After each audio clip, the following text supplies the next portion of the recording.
پہلے تو میں نے مسلمانوں کے اخلاق سنے تھے، اب تو میں نے دیکھ بھی لیے، پر یہ بتا جب 12,000 آیا تھا جان کیوں نہیں چھڑائی؟ تو حضرت چارہ کاٹتے کاٹتے رو پڑے، فرمانے لگے تو نہیں نہ جانتا یہ بیٹیاں سانجی ہوتی ہیں، پتہ نہیں نا؟ میرے رسول پاک نے تو حاتم تائی کی بیٹی کے سر پہ کپڑا رکھ کے کہا تھا بیٹیاں برابر ہوتی ہیں، تو یہ نہیں پتا جب اس کی 6 بیٹیوں کی شادی ہوئی ہے میرے اندر روحانیت کتنی بڑی ہے۔ فرمایا پھر 12,000 آیا ہے تو 2-4 بچیاں پھر گئی ہیں، تو یہ نہیں پتا میں اندر سے راضی کتنا ہوں، میں تیری نوکری کرتا رہوں گا، پتہ نہیں اللہ کتنی بیٹیوں کو بیاہ دے گا۔ اتنا رویا وہ عیسائی کے پیروں میں بیٹھ گیا، کہنے لگا بابا میں نے تیری مخالفت کی ہے پر تیرے قریب آ کے پتہ چلا ہے کہ تو بہت اونچے اخلاق کا مالک ہے، اور اگر تیرا یہ مقام ہے تو تجھے اخلاق سکھانے والے محمد عربی کی شان کتنی ہوگی۔ ظالم کی بولیے جاتے نہیں لوگ جھوٹے گواہ بن کے، وکیل صاحب کو نہیں پتا ہوتا کہ یہ بندہ مجرم ہے جو میرے پاس آیا، کیا مجرموں کے وکیل نہیں ہوتے؟ بولے تو اس کو پتہ نہیں ہوتا وکیل صاحب کو کہ یہ صاحب مجرم ہے، میرے پاس مقدمہ لے کے آئے، اور اگر بے ادبی نہ ہو جائے تو میرا خیال ہے قاضی عدالت کو بھی پتہ ہوتا ہے کہ مجرم کون ہے اور مظلوم۔ میرے نبی پاک صلی اللہ علیہ وسلم نے اس قدر زیادہ سختی فرمائی اس مسئلے میں، فرمایا جس کو پتا تھا کہ فلاں آدمی ظالم ہے، ظلم کر رہا، پھر وہ ظالم کا گواہ بنا یا اس نے ظالم کی مدد کی، کتنی کی؟ شارحین لکھتے ہیں چاہے اس نے ایک جملہ بول کے کی، چاہے ایک، سارے بولیے، چاہے ایک غریب کو اس نے ظلم کیا تو کہتے ہیں علاج یہ سی، چاہے ایک جملہ بول کے کی، شارحین اس حدیث کی شرح میں لکھتے ہیں ایک جملہ بول کے چاہے مدد کی، جس بندے نے کسی ظالم کی مدد کی کسی مقدمے میں یا کسی صورت میں اور اسے پتا تھا یہ ظالم ہے، میرے نبی پاک صلی اللہ تعالیٰ علیہ وسلم فرماتے ہیں اگر اس نے مدد کی، ابھی ظالم کی بات نہیں ہو رہی، ظالم کے مددگار کی بات ہو رہی، اگر کسی نے ظالم کی مدد کی تو حضور فرماتے ہیں خدا بھی اس سے بری و ذمہ ہے، رسول بھی اس سے بری و ذمہ ہے۔ سنبھال کے رکھے اپنی نمازیں، قربانیاں، حج، زکوٰۃ سنبھال کے رکھے۔ اگر ظالموں کا مددگار ہے، الیکشن آ لینے دے، آپ کو نظر آ جائے گا کون کون ظالموں کا مددگار ہے، نظر آ جائے گا۔ اپنی جیب سے لوگ پیسے دے کے ظالموں کی مدد کریں گے، ان کے فلیکس چھپوائیں گے، بورڈ لگوائیں گے، جیبوں سے پیسے دے کے۔ ہم نے خود آگ لگائی ہے چمن میں اپنے، بے سبب گردش ایام کو الزام نہ دو، ہم نے خود نور کا ظلمت سے کیا ہے سودا، کر کے توہین سحر شام کو الزام نہ دو۔ ظالموں کے مددگار میدان میں آ گئے، یہ چھوٹا لفظ نہیں، میرے حبیب پاک صلی اللہ علیہ وسلم نے فرمایا جو ظالم کا مددگار ہے سن لے جو سجن کے ساتھ کچہری جاتا ہے،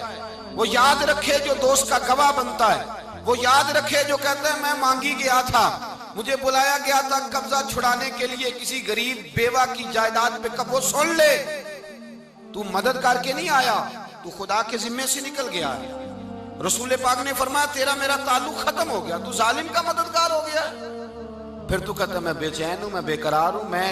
میں آزمائش کا شکار ہوں، پلٹ کے دیکھ تو صحیح تیرا گناہ کتنا بڑا ہے۔ میرے نبی پاک صلی اللہ علیہ وسلم کا ایک اور فرمان سن لیں، ابن ماجہ ابو داؤد میں موجود ہے، اس حدیث کو آپ نے یاد کر لینا ہے، کر لیں گے انشاءاللہ، سارے کہیے انشاءاللہ، کر لیں گے یاد۔ حضور صلی اللہ علیہ وسلم نے فرمایا اگر تو ظالم کی مدد کرے گا نا، یہ لفظ دل کی تختی پہ لکھ لینا، یہ مکافات عمل ہے، مکافات عمل دنیا، ادھر کرو گے تو ادھر بھرو گے۔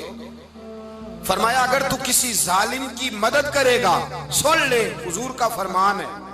اگر تو ابن ماجہ ابو داؤد سیاہ میں موجود ہے، فرمایا اگر تو کسی ظالم کی مدد کرے گا تو رب تعالیٰ مرنے سے پہلے تیرے اوپر بھی ظالم کو مسلط کر دے گا، تیرے اوپر بھی ایک دفعہ ظلم ضرور ہوگا اگر تو ظالم کی، وہ کسی صورت میں بھی ہو سکتا ہے، کسی صورت میں بھی تیرا بیٹا ہی اٹھ کے ظلم کر دے گا، تو الجھ جائے گا، کسی نہ کسی جگہ تیرے لیے تباہی کا سامان ہوگا، تیرے اوپر ظلم ہوگا، اس لیے کہ تو ظالموں کا مددگار ہے۔ چاہیے یہ تھا کہ تو مظلوم کی مدد کرتا، انسانی ایمانی یقین کا فریضہ سر انجام دیتا، تو ظالموں کا مددگار ہو گیا۔ ٹٹول کے دیکھ لیں، رزلٹ نکال کے دیکھ لیں، ہمارے زمانے میں ظالموں کے مددگار زیادہ ہیں، اتنی لمبی زبانیں نکال کے ظالموں کی مدد کرتے ہیں۔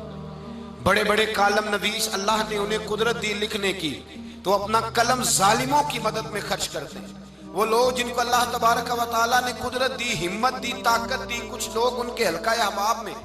وہ اپنے لوگوں کو استعمال کر کے ظالموں کی مدد کرتے ہیں، ظالموں کی مدد کرتے ہیں۔ میرے نبی کریم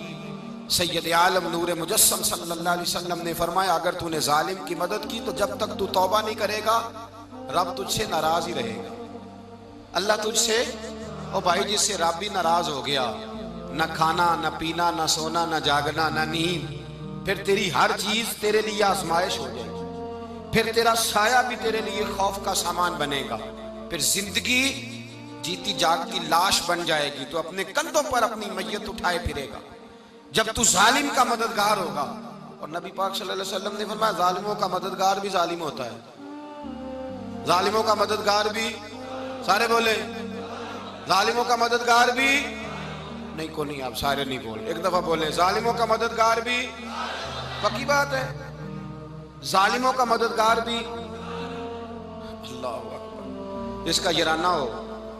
جس کا دوستانہ ہو، جو کہے میں نے نا اس کو اوکھے ویلے کے لیے ظالم کو یاد رکھا ہوا ہے۔ کبھی مشکل میں رکھے نہیں ہوئے لوگوں نے ظالم دوست، کہتے ہیں میں نے رکھے ہوئے ہیں، بلکہ ہمارے دیہات میں تو کہتے ہیں میں نے بازو بنائے ہوئے ہیں۔ کس کو بازو بنا لیا؟ ظالم بھی کبھی بازو ہوتا ہے، جو ظلم کی تلوار لیے میدان میں کھڑا ہے۔ قارون، حامان، فرعون، نمرود کا حال نہیں لوگوں نے دیکھا؟ اپنے زمانے میں آپ نے کتنے لوگ نہیں دیکھے جن کے سائے سے، آواز سے لوگ کانپتے تھے؟ پھر پولیس کی گاڑیوں میں وہ اس طرح مردہ پڑے کہ دنیا نے تماشا دیکھا ان کا۔ یہ رنگ ہم نے دیکھے نہیں اپنے آنکھوں سے۔ فرمایا ظالم کا مددگار بھی، جو کار میں بٹھا کے لے کے گیا وہ بھی ظالم، جس نے چائے پلائی وہ بھی، جس شخص نے کھانا کھلایا وہ بھی، جو کچہری تک ساتھ گیا وہ بھی، جس نے فلیکس کے نیچے، بڑے شرابی کے نیچے چھوٹی اپنی فوٹو لگائی وہ بھی، جو ووٹ کی پرچی ڈالنے گیا وہ بھی۔ کہہ دینا باہر نکل کے کہ حضرت صاحب نے سیاسی تقریر کی ہے، کہہ دینا، پر بات تو سچی ہے نا۔ خو کرے ہم تو سے تھوڑا سا گلا بھی سن لے، خو کرے ہم تو سے تھوڑا سا بھی گلا۔ امام مالک کے پاس ایک بندہ آیا، اس نے کہا حضور میں درزی ہوں، ایک ظالم بادشاہ مجھ سے کپڑے سلواتا ہے، میں تو ظالموں کا مددگار نہیں نا۔ ایک ظالم بادشاہ مجھ سے، حضور میں تو مددگار نہیں نا ظالموں کا۔ جو فرمایا ظالموں کا مددگار بھی ظالم ہوتا ہے، تو کپڑے لے کے آتا ہے میں سی کے دے دیتا ہوں، ذمہ داری نہیں۔ یہ ایک آدمی دکاندار ہے، اس سے کوئی بندہ چیز خریدنے آئے گا تو تھوڑی کہے گا میں نے نہیں دینی، تو دے گا۔ کوئی بندہ اگر کسی شخص سے کوئی کام کہتا ہے جو اس کی فیلڈ ہے، اس کا شعبہ ہے، اس کا معاش کا وہ سلسلہ ہے، کہتے ہیں یا رسول اللہ صلی اللہ علیہ وسلم ظالموں کا مددگار بھی ظالم، حضور نے فرما دیا۔ تو امام مالک سے بندے نے مسئلہ پوچھا، دل کی تختی پہ لکھنے والی باتیں ہیں، کہا حضور میں درزی ہوں، ظالم کپڑے سلواتے ہیں، میں تو مددگار نہیں نا۔ امام صاحب کہنے لگے نہیں، مددگار تو وہ ہوگا جو تجھے سوئی دھاگا فراہم کرے گا، تو پورے کپڑے سی کے دیتا ہے، تو خود بہت بڑا ظالم ہے، تو پورے سوٹ سی کے دیتا ہے، تو بہت بڑا ظالم خود ہے۔ مددگار تو وہ ہوگا جو تجھے دھاگا دے گا، جو تجھے بٹن دے گا، جو تجھے نلکی دے گا۔ جو ظالم سے اتنی نفرت ظلم کر کے بندہ ہے، یہاں تو ہمارے زمانے میں ہیرو بن جاتے ہیں لوگ، ظالم ہیرو ہے، لوگ اس سے ڈرتے پھرتے ہیں، گھومتے پھرتے ہیں، اور بہت سارے کم مزاج لوگ اس کے پیچھے ہاتھ باندھ کے پھرتے ہیں۔ ظالموں کی مدد کرنا، ظالموں کے ساتھ رہنا، یہ ظلم ہے، ظلم، یہ زیادتی ہے۔ میرے نبی پاک صلی اللہ تعالی علیہ وآلہ وسلم نے ارشاد فرمایا یاد رکھو، رب فرماتا ہے میں مظلوم کی مدد ضرور کروں گا، چاہے جلدی کروں چاہے دیر سے کروں، میں مظلوم کی مدد۔ اور حضور صلی اللہ علیہ وسلم نے فرمایا ہے، حضرت معاذ بن جبل کہتے ہیں حضور نے مجھے یمن کا گورنر بنایا، جب میں جانے لگا نا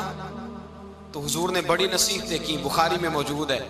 فرماتے ہیں جب میں پلٹنے لگا تو میرے رسول نے فرمایا معاذ ایک منٹ ٹھہر جا، ایک بات میری یاد رکھنا، اس کو نہ بھولنا۔ کہا حضور کیا؟ فرمایا دیکھنا کسی پہ ظلم نہ کر بیٹھنا، کہیں تجھ سے زیادتی نہ ہو جائے۔ محبوبہ پھر حضور نے فرمایا سن میرے معاذ، میں تجھے گورنر بنا رہا ہوں، زیادتی نہ کر بیٹھنا۔ یا رسول اللہ صلی اللہ علیہ وسلم کیا ہوتا ہے؟ تو میرے کریم نے فرمایا جب مظلوم دعا کے لیے ہاتھ اٹھاتا ہے تو عرش کا مالک کہتا ہے فرشتوں پیچھے ہٹ جاؤ، عرش کا مالک کہتا ہے فرشتوں پیچھے ہٹ جاؤ، دروازے کھول دو،